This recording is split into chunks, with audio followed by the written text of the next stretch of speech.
Doktor Valdet, për fund diçka shkurt lutna. Po, shumë shkurt, realisht unë kur u kthym prej Stankovecit, nuk e ndërprem punën, po fillum. Domthon aty ke fillimi, e vazhdum rindërtimin e Kosovës, unë e kam fitu specializimin në Holand, edhe ju më kthy mas 3 muaj dite se lypshin mjektri, se fillun me na qujt ata që ikin një në tradhtar, edhe unë e kam lënë kirurgjin plastike në fakt në Utrecht, Holandës, ju marrë kom bo reforma në Ministrisë Shëndetësisë bashkë me Zoën Fetije, kom punu mi 15 vjet, pastaj kom qenë edhe në misione tjera, po kam doktoru, jam profesor në fakultet, edhe unë rini zakonisht çaj dëshiroj është që nëpërmjet shkollimit dhe arsimimit ta dojnë ma shumë atë dhe jonë. Dhe je drejtor, mos të harrojmë, drejtori qendrës së kryesorit të njësisë familjare, i vazhdon kontributin. Pa diskutim, derisa kam jetë, unë do të kontriboj, kjo do të letë shërbej edhe si shtytje për fëmijët e mi, për edhe studentat që veni duhet deri në momentin kur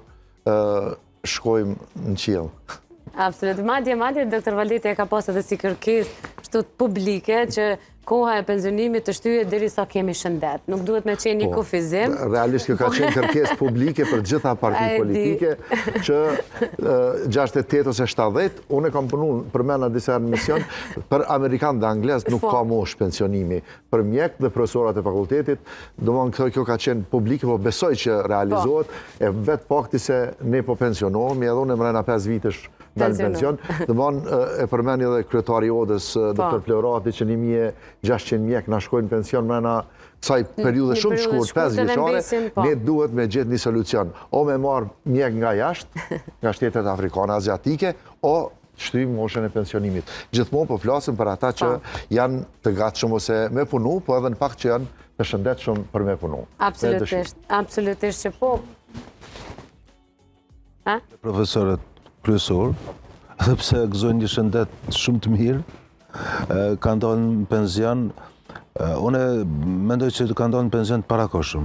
Nuk mund të përdoren kriteret e njëjta si në shëndetësi, si në lamit tjera. Kanë shtin ligje njëjtë si pjesën administratës, si mjekun. Kirurgu nuk del në penzion. Kirurgu po si dridhen durët, ai duhet punoj. Anesteziologu nuk del në penzion. Do më thonë, po... 40 vjetë dhe një moment i mo nuk je... është jashtëzakonisht. është pak handicap për neve. Pse nuk e kemi, për shembull profesor Nasir Saliun, profesor Gazben Kaçanikun, profesor Kelmen Spahiun, do më thonë veç të paktën 2 orë në ditë një konsultim një herë në javë. Po. Me gjithë unë jetoj me parime që i duhet me shiju pensionimin. Ata që dojnë. Po kirurgu edhe mjeku që e sfidon vetën edhe do më thonë të njëtën ja falë shëndetësisë, nuk ka penzion.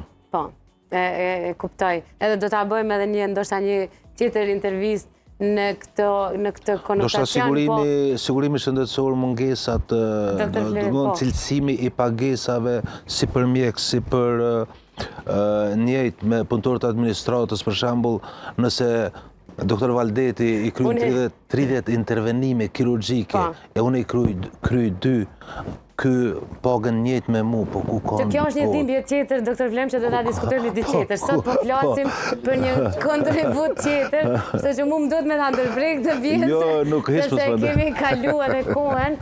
Unë faleminderit ju them të gjithve dhe jam shumë e nderuar që ju pata, edhe që përmes juve që ishit zoni shumë kolegëve t'juj, mjek, infermiere, mami, u mundum të rikujtojmë disa momente krenarie, emocionale, dhimbje, të lumtura me emocionet të përzira. Padyshim, gjithmonë kam një derë të hapur për juve, për këtë çka keni bë, edhe gjithmonë jam shumë e lumtur edhe nderune me ju pas në studion time, kështu që ju falenderoj secilit prej juve për kohën, për fjalët, për kujtimet që ndahet me neve. Faleminderit edhe juve. Urime dita pavarësisë. Se emision po dohet me vërë. Thuaj më se s'ka gajnë. Faleminderit shumë. Faleminderit.